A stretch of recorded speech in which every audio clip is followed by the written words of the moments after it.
형제들아, 내 마음에 원하는 바와 하나님께 구하는 바는 이스라엘을 위함이니 곧 그들로 구원을 받게 함이라. 내가 증언하노니 그들이 하나님께 열심히 있으나 올바른 지식을 따른 것이 아니니라. 하나님의 의를 모르고 자기 의를 세우려고 힘써 하나님의 의에 복종하지 아니하였느니라. 그리스도는 모든 믿는 자에게 의를 이루기 위하여 율법의 마침이 되시느니라. 모세가 기록하되 율법으로 말미암는 의를 행하는 사람은 그 의로 살리라 하였거니와 믿음으로 말미암는 의는 이같이 말하되 내 마음에 누가 하늘에 올라가겠느냐 하지 말라 하니 올라가겠느냐 함은 그리스도를 모셔 내리려는 것이요 혹은 누가 무저갱에 내려가겠느냐 하지 말라 하니 내려가겠느냐 함은 그리스도를 죽은 자 가운데서 모셔 올리려는 것이라. 그러면 무엇을 말하느냐? 말씀이 내게 가까워 네 입에 있으면 내 마음에 있다 하였으니 곧 우리가 전파하는 믿음의 말씀이라. 네가 만일 네 입으로 예수를 주로 시인하며 또 하나님께서 그를 죽은 자 가운데서 살리신 것을 내 마음에 믿으면 구원을 받으리라. 사람이 마음으로 믿어 의에 이르고 입으로 시인하여 구원에 이르느니라. 성경에 이르되 누구든지 그를 믿는 자는 부끄러움을 당하지 아니하리라 하니 유대인이나 헬라인이나 차별이 없음이라. 한 분이신 주께서 모든 사람의 주가 되사 그를 부르는 모든 사람에게 부요하시도다. 누구든지 주의 이름을 부르는 자는 구원을 받으리라.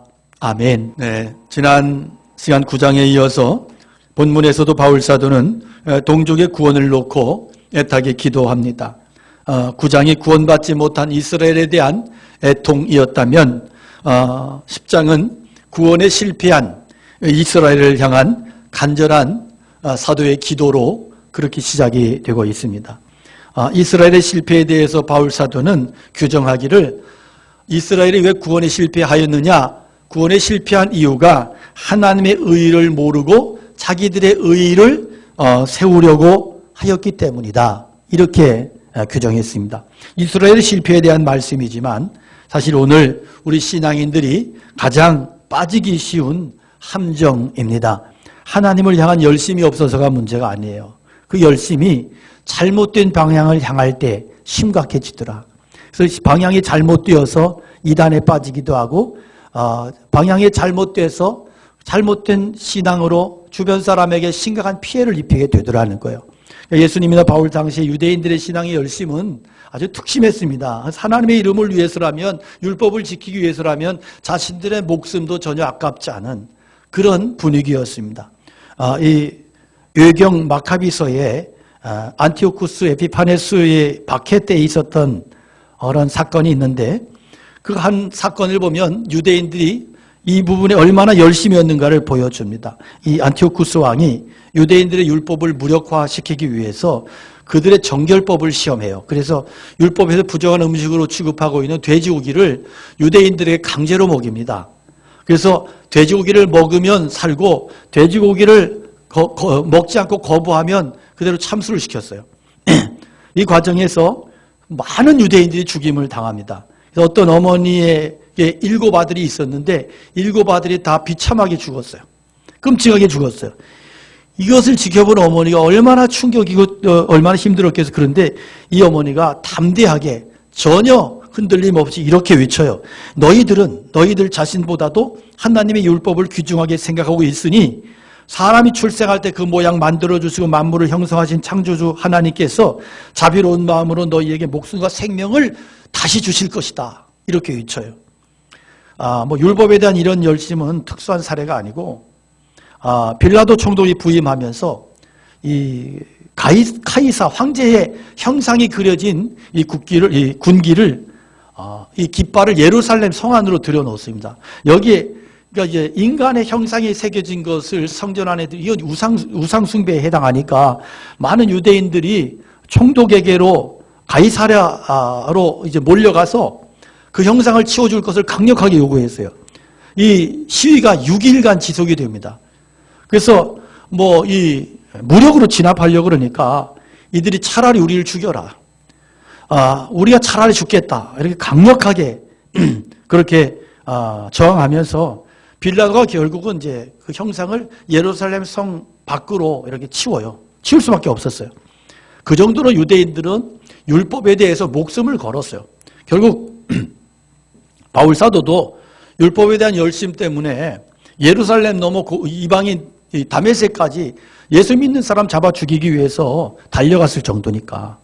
그러니까 우리가 한국교회 성도들이 열심히 대단하다 그러지만 유대인들의 신앙의 열심에 비하면 10분의 1도 안 될 거예요. 너무너무. 근데 뭐 요즘은, 이렇게 그나마 좀 있던 열심마저도 코로나 때문에 참 걱정이 됩니다. 자, 이런 열심에 대해서 바울 사도는 자기 의라고 규정했어요.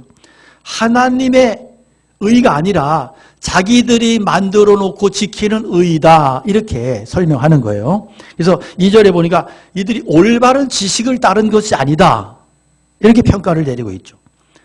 역사를 보면 분명히 이스라엘 잘못했어요. 그 잘못의 시작이 뭐였냐 하면 결국은 하나님에 대한 오해, 하나님에 대한 무지 때문이었다 하는 겁니다. 이스라엘 백성들은 생각할 때 자기들은 누구보다 하나님을 잘 알고 잘 믿는다고 생각을 했어요. 하지만 이게 문제였습니다. 그런데 하나님에 대한 잘못된 지식은 결국은 구원에 대한 생각과는, 구원의 방향과는 정반대의 결과를 낳고 말았다. 이것이 바울 사도의 진단이에요. 성경의 진단이에요. 그러니까 그들은 율법과 종교적인 행위와 전통적인 형식을 따라서 구원받는 것을 훨씬 더 기뻐했어요. 이것을 더 중요한 가치를 뒀단 말이에요. 그래야 자기들이 이방인들보다 자기들이 더 우월하고, 그리고 하나님 앞에 가지고 나갈 것들이 많기 때문에. 그러니까 열심과 열정이 없었던 게 아니고요. 오히려 열심과 열정은 누구보다 특별했습니다. 많았어요. 그러나 문제는 뭐예요? 잘못된 열심이었다. 그러니까 방향이 잘못되면 열심일수록 멀어지게 돼 있잖아요. 골이 잘못되어 있으면, 골 지점이 잘못되어 있으면 열심히 뛸수록 엉뚱한 데로 뛰잖아요. 이 신앙이 동일하다. 유대인들이 그렇다는.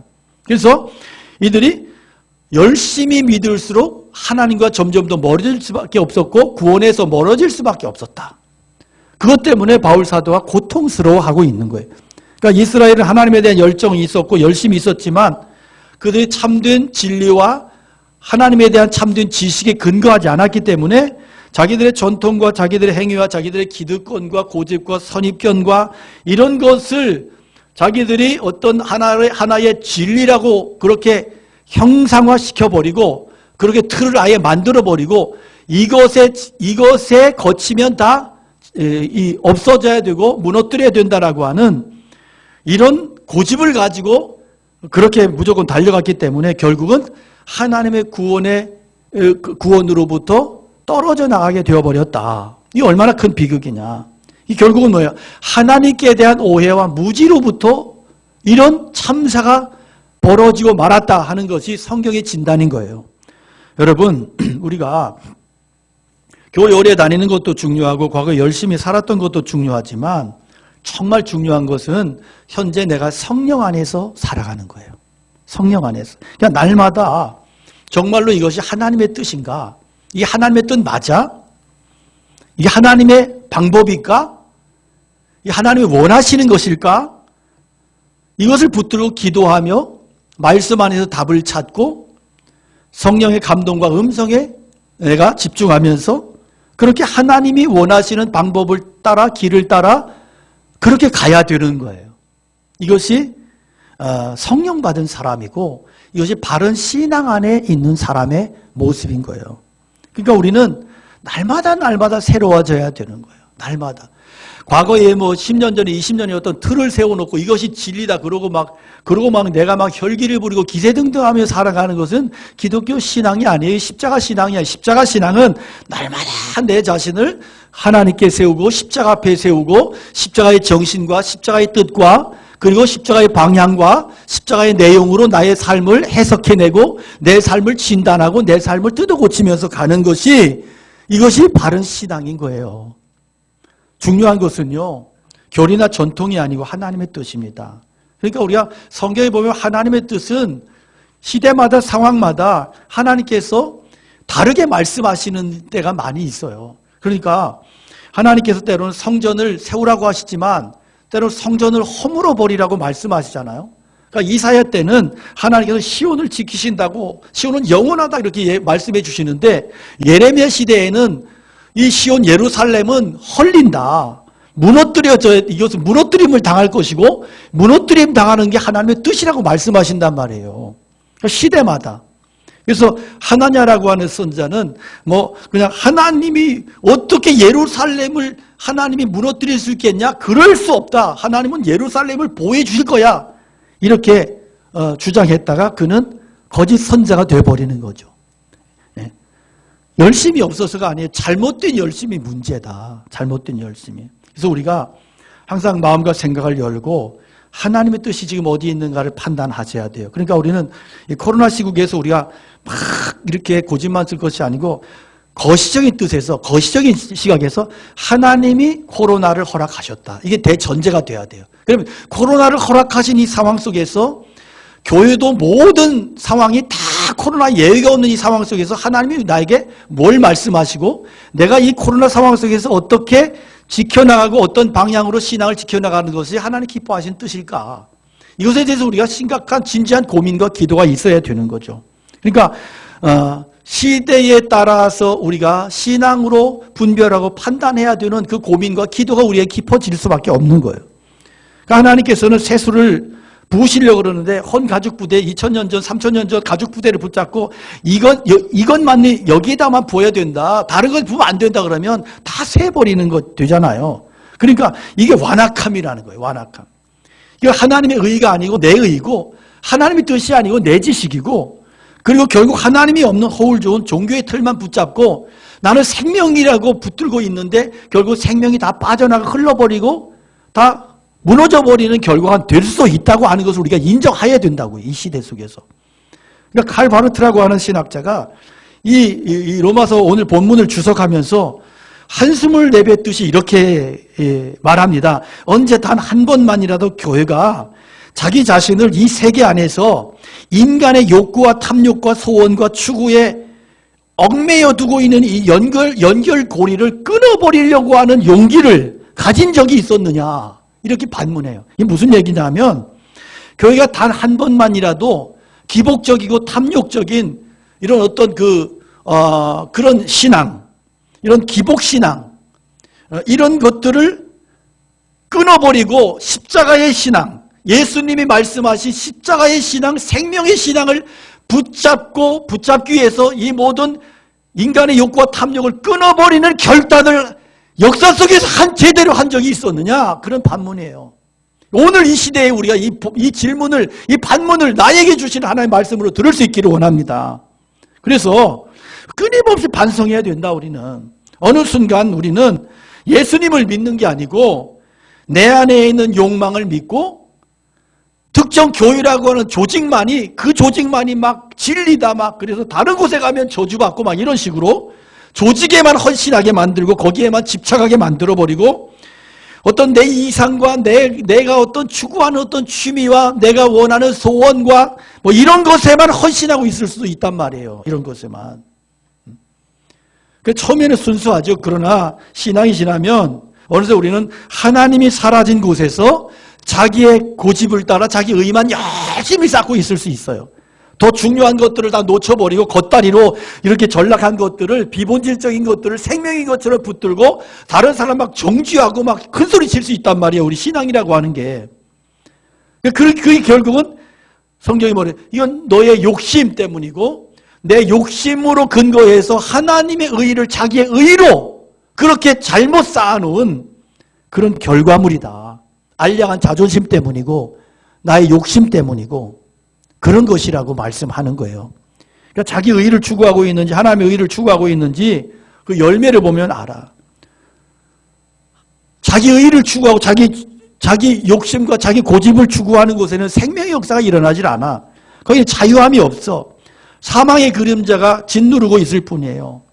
자기 의를 추구할 때 바울 사도는 어떤 사람이었어요? 다른 사람 막 죽여도 옳은 사람이었어요.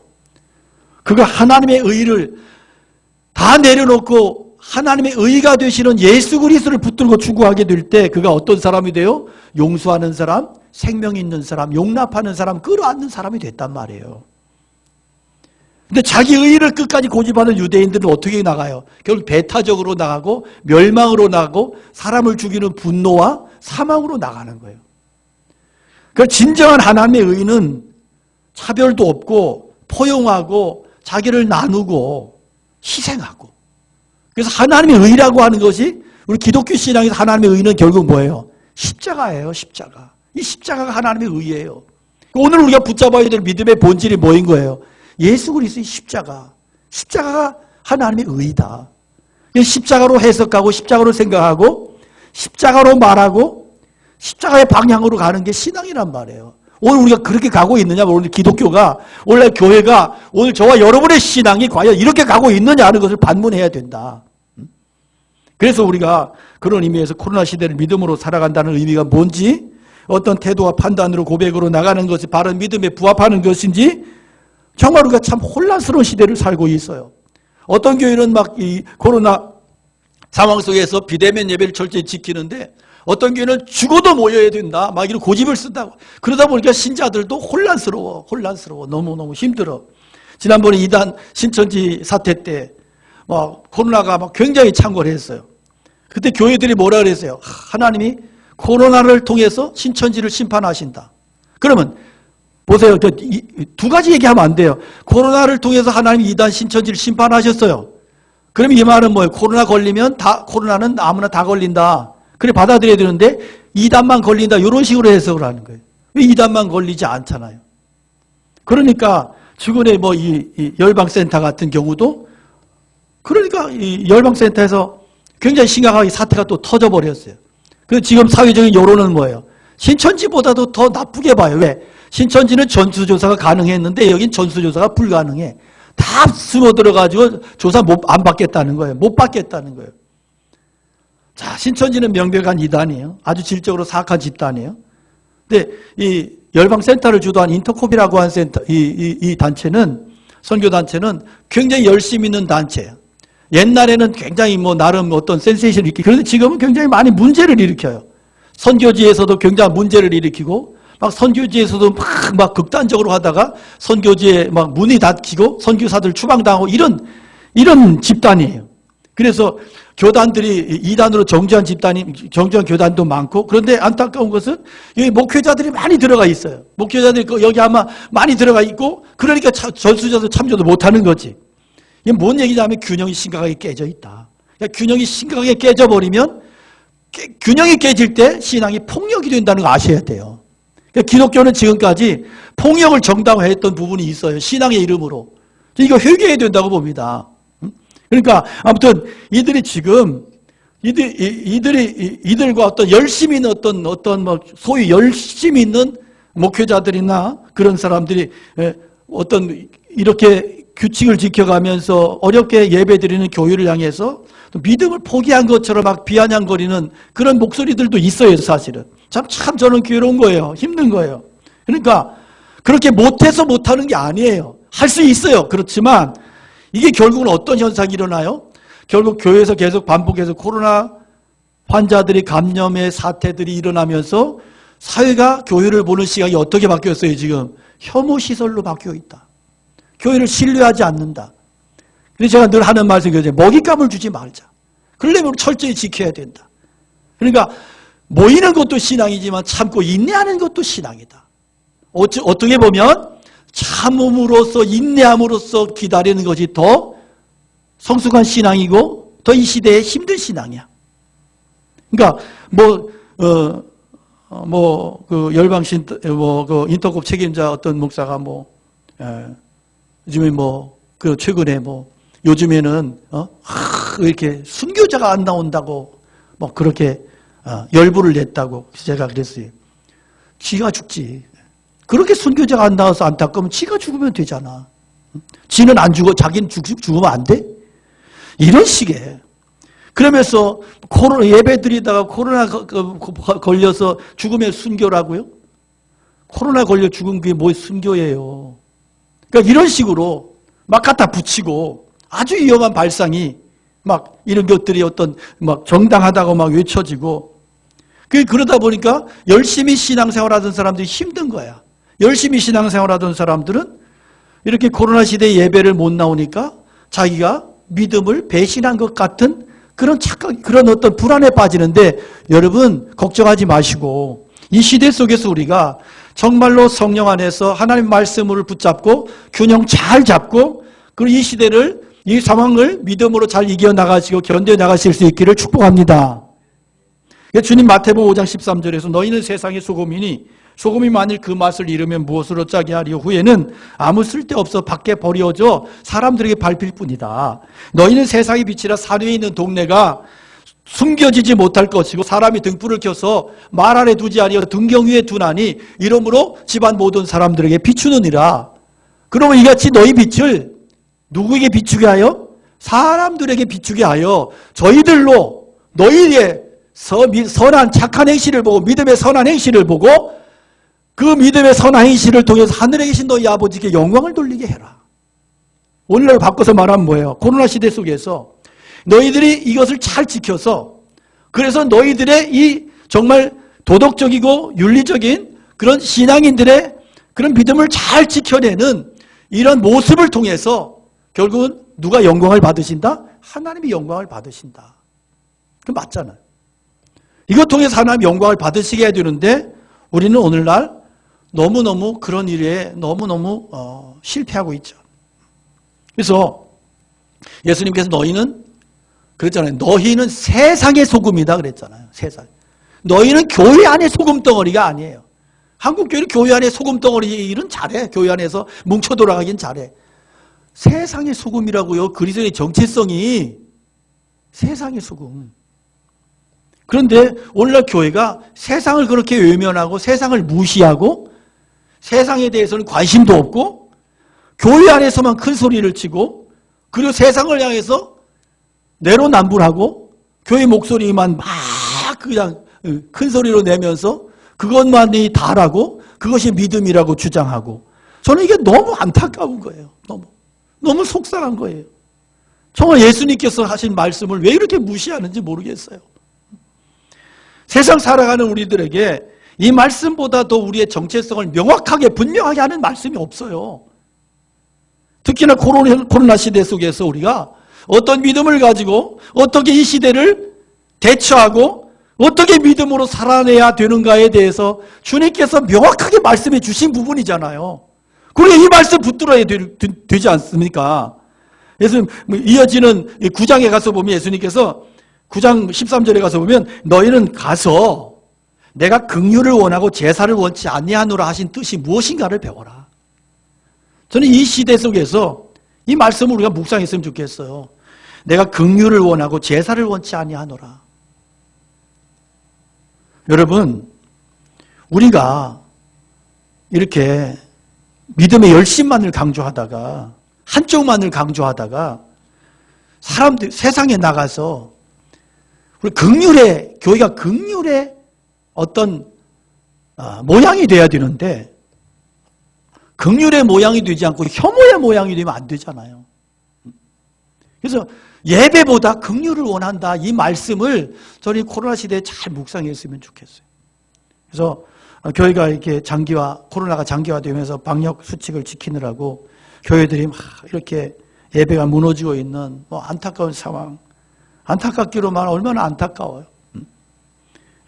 그런데 막 이렇게 예배를 막 죽어도 막 강행하고 막 그러면서 감염 사태가 끊이지 않고 반복되고 그리고 사실 지금의 안타까운 상황은 작은 교회들 안에서 일어나는 거예요.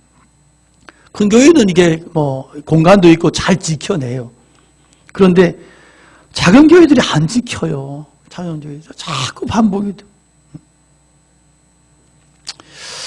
참 판단이 쉽지 않아요. 그러나 이런 상황은 교회와 세상을 분리해가지고 세상은 악하고 교회는 거룩하다는 식의 이런 이원론적인 사고에는 답이 없습니다. 그러니까 예배를 막는 정부의 정책은 무조건 마귀적이고 사탄이고 그래서 죽어도 예배를 강행하는 것만이 하나님의 뜻이라고 하는 이런 식의 극단의 논리는 결국 교회가 하나님께서 하나님이 세상을 이처럼 사랑하사 이 말씀을 잃어버리는 것이고 그래서 정말로 세상을 잃어버리는 행위가 되는 거예요. 하나님이 우리는 개인에 대해서는 신앙이 아주 좋아. 그래서 하나님이 나를 사랑하셔서 또 예수님을 보내셨다. 아멘. 그런데 하나님이 세상을 사랑하셔서 예수님을 보내셨다는 아멘이 안 나와. 세상은 상관이 없어졌어.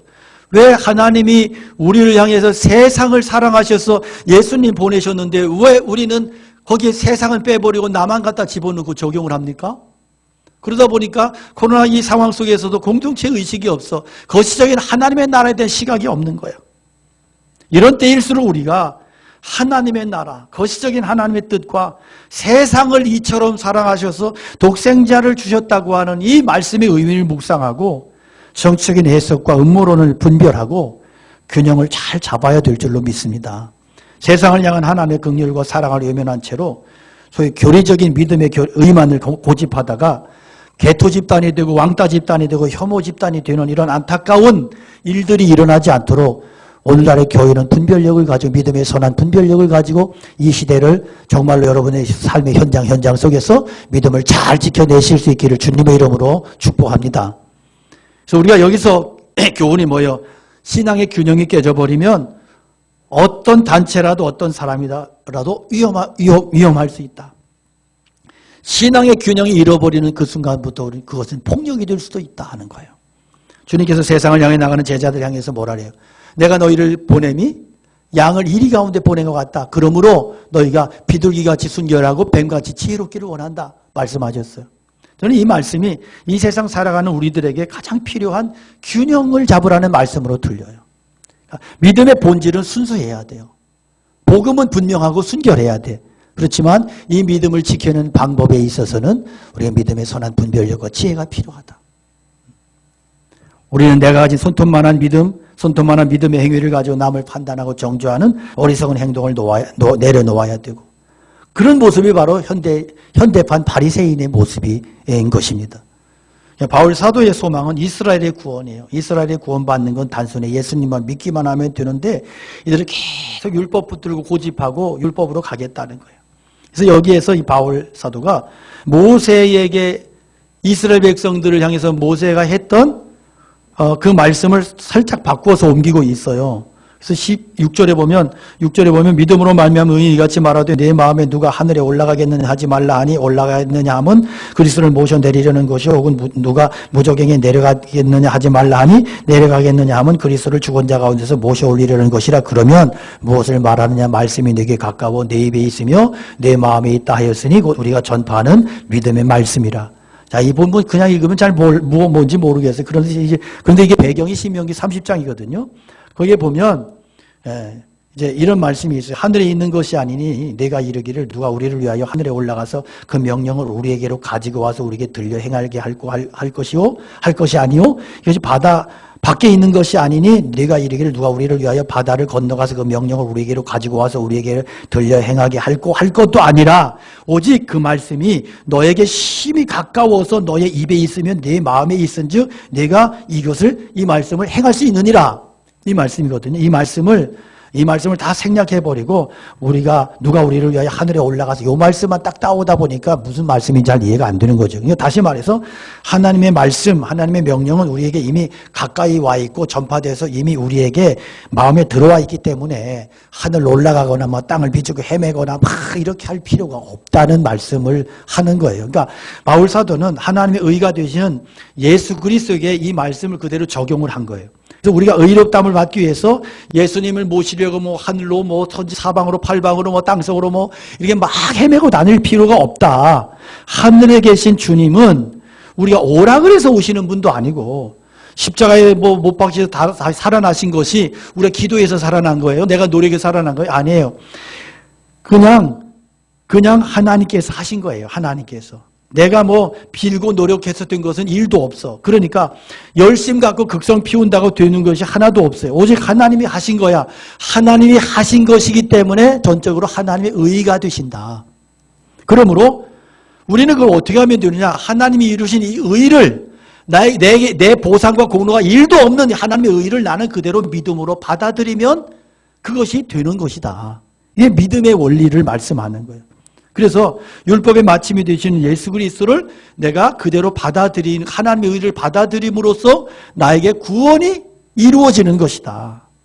그 예수님이 멀리 계시지 않는 거예요. 그러면 무엇을 말하느냐? 8절에 말씀이 네게 가까워 네 입에 있으면 네 마음에 있다 하였으니 곧 우리가 전파하는 믿음의 말씀이다 그랬거든요. 그러니까 하나님의 의는 멀리 있거나 찾기 어려운 곳에 감춰져 있지 않고 하늘이나 땅을 뒤질 필요도 없고 복음이라고 하는 것은 가장 가까운 곳에 있고 하나님께서 누구에게나 복음을 들을 수 있도록 가까이 두셨고 그래서 그 복음을 가까이에 두신 이 복음의 말씀을 듣고 믿기만 하면 되는 것이다. 이 구원에 이르는 믿음을 설명하는 거예요. 그래서 구원에 이르는 믿음을 본문에서 몇 가지로 말씀을 하고 있는데 간략하게 말씀드리면 첫째는 뭐다? 예수님을 주로 시인하는 거다. 그렇죠? 주로 시인하는 거다. 그래서 나의 주가 되신다. 모든 것의 생사화복의 주가 되시는 분으로 인정해드린 시인하는 거예요. 나의 삶 인정하고 고백하고. 그다음에는 예수님의 죽으심과 부활하심을 시인해야 된다는 거예요. 그러니까 반드시 이것은 중요한 거. 우리 복음에 있어서 신앙 고백에 있어서 예수님의 십자가의 죽으심과 부활의 사건이 나의 구원을 이루신 사건인 거예요. 그 내용인 거예요. 막연히 내가 예수님 그냥 믿습니다. 그래서 되는 게 아니고 예수님이 무엇을 하셔서 나의 주가 되시는가를 알아야 되고 그래서 그 사실을 그대로 인정해야 되는데 그것이 바로 예수님이 십자가의 죽으심과 부활을 통해서 나의 죄를 사하시고 그리고 내 죄를 해결해 주셨고 그리고 부활하신 그 그리스도를 내가 구원의 주님으로 받아들이고 영접할 때 나에게 그 믿음이 구원의 믿음이 되고 참 믿음이 된다. 늘 듣는 말씀이죠. 그다음에 마음의 뿌리를 내려야 된다. 마음의 뿌리를. 마음으로 믿어 의에 이른다 그랬잖아요. 그러니까 우리 마음의 중심에 항상 그리스도가 주로 머무르시도록 하라. 그래서 내 마음의 뿌리를 주님께 깊이 뿌리를 내리는 신앙이 돼야 된다. 이게 구원의 믿음이고 마지막으로 뭐예요? 입으로 시인하라 그랬잖아요. 입으로 시인하라. 입으로 시인하라고 하는 것은 이게 어떤 공공적인 장소에서 나의 삶을 통해서 내가 하나님의 그리스도인 됨을 드러내라는 거예요. 기도도 하고 그리고 어떤 내가 그리스도인 됨을 인정하고 사람들 앞에서 내가 나타내고 그렇게 하는 게 내가 어떤 시대에 로마 시대 예수 믿는 사람은 예수를 믿는다고 입으로 고백하는 사람은 다 잡아 죽일 때니까 예수님을 입으로 믿는다고 고백하는 신앙은 곧 순교의 믿음과 같은 의미예요. 이 말씀이. 그러니까 방정 떨면 믿습니다. 그러면 구원이 임했습니다. 뭐 이러고 서로 박수치고 영광 드리고 통닭 먹고 이런 게 아니에요. 정말로 하나님 앞에서 내 전심을 다해서 내 생명을 걸고 하는 입으로 시인하는 고백을 말씀하는 거다. 그러니까 하나님은 이런 믿음 가진 사람에게 누구라도 가리지 아니하고 다 구원하신다. 이 말씀이 11절에서 13절까지의 내용이죠. 여러분 생명의 주인 되시는 구원의 예수님이 오시면 우리에게 어떤 일이 생겨요? 평안함이 생겨. 소망을 주셔. 그러니까 주님을 내가 주님으로 받아들이고 인정한다면 다른 걱정하지 말자. 주님이 다 책임져 주신다. 우리에게 이런 신뢰가 이런 믿음이 있기를 축복합니다. 그러니까 주님이 오시면 주님을 내가 주로 섬기고 살면 내가 너무 근심스러운 일이 있어. 너무 힘들어. 그때 내가 어떤 기도해요? 주님이 내 인생의 주인이신데 그러면 내가 가지고 있는 이 고민이 내 고민이 아니잖아요. 그렇잖아요. 이게 누구의 고민인 거예요? 예수님의 고민이야. 그럼 예수님께 맡겨드리는 거예요. 주님, 저의 고민을 주님께 올려드립니다. 제가 너무 힘들거든요. 주님, 제가 이거 다 주님께 맡겨드립니다. 그리고 주님을 정말 시인하고 인정하고 주님께 맡겨드릴 때 놀라운 일이 일어나요. 내 안에 뭐가 생겨요? 평안이 임해요. 평안이. 이게 구원받은 자의 내적 상태예요. 그래서 미워하고 막 힘들었는데 그 이해가 되는 거야. 주님께서 말씀하세요. 야, 내가 이해하고 내가 인정한 건데 네가 왜 그래? 내가 인정한 거잖아. 내가 허락한 거잖아. 그런데 왜 네가 고집 쓰는 거야? 주님이 말씀하시는 거예요. 이게 신앙이에요. 그래서 미움이 변해서 사랑이 되고 용납할 수 없었는데 용납이 돼. 그 안에서 그 두려움이 변하여 내 기도 되었고 전날의 한숨 변하여 내 노래 되었네. 다 같이 합니다. 주님을 찬송하면서 할렐루야 할렐루야. 내 앞길 멀고 험해도 나 주님만 따라가리. 할렐루야. 이게 주님 만난 자의 찬송이에요. 예전에는 이것이 내 안에 어떤 것이 들어오면 끊임없이 나를 괴롭혀. 그런데 주님을 내가 주님으로 섬긴 이후에는 주님을 내가 주인으로 인정하고 고백하면 이런 것들이 힘을 못 써. 빠져나가고 용납이 되고 이런 것들이 내 안에서 극복이 되더라. 이게 뭐예요? 예수를 주로 믿는 자의 내적 상태요. 그건 내적인 능력이다. 이 기쁨과 이 은혜를 누리면서 살아갈 수 있기를 축복합니다. 11절에 보니까 성경에 이르되 누구든지 그를 믿는 자는 부끄러움을 당하지 아니하리라 하니 유대인이나 헬라인이나 차별이 없음이라. 한 분이신 주께서 모든 사람의 주가 되사 그를 부르는 모든 사람에게 부여하시도다. 할렐루야. 구원은 차별이 없다. 차별이 없어요. 그런데 11절에 보면 하나님이 주시는 복이 있는데 부끄러움 당치 않는데, 저는 이 말씀을 믿음으로 받아들입니다. 여러분, 하나님 앞에 가서도 부끄러움 당하지 않을 거야. 그리고 이 세상 살아가면서 부끄러움 당하지 않게 하신대. 기죽지 말래. 걱정하지 말래. 하나님이 높여주실 것이대. 그래서 기독교 신앙은 마침내 신앙이야. 마침내 높여주시고 마침내 의롭게 하시고 마침내 영생을 주시고, 그 과정 속에서 주눅들지 마시고 주님 바라보면서, 코로나 시대 얼마나 힘들어. 그런데 과정이다. 이 과정을 잘 이겨나가시고 신앙으로 이겨나가고 극복하면서 그래도 주님이 오르시고 이 모든 상황 주님이 허락하신 것이라면 하나님께서 선하게 이끌어 가실 것을 믿고, 그리고 이 과정을 잘 견디고 나면 하나님께서 영광스럽게 하실 것을 믿고 승리하실 수 있기를 축복합니다. 12절에 보니까 또 한 가지 복이 있는데 부요케 하신대요. 우리를 부요함을 주신다. 영적으로 부요하게 하고 삶의 부요함을 주시고, 내 모든 형편하시는 주님께서 믿음으로 살아가겠다고 믿음으로 결단하고 믿음으로 그렇게 애쓰는 성도에게 뭘 주신다고요? 부요케 하신대. 이 말씀 받아들이십시오. 믿으시기 바랍니다. 우리 과정 속에 얼마나 유혹이 많은지 몰라. 때로 무너져. 때로 막 정말로 말씀이고 뭐고 믿음이고 뭐고 다 때려치고 막 달려가고 싶어 막. 그런데 그게 위기야. 그때 하나님 앞에 주님 바라보면서 믿음의, 용기 있는 믿음의 고백을 가질 수 있기를 축복합니다. 그래요.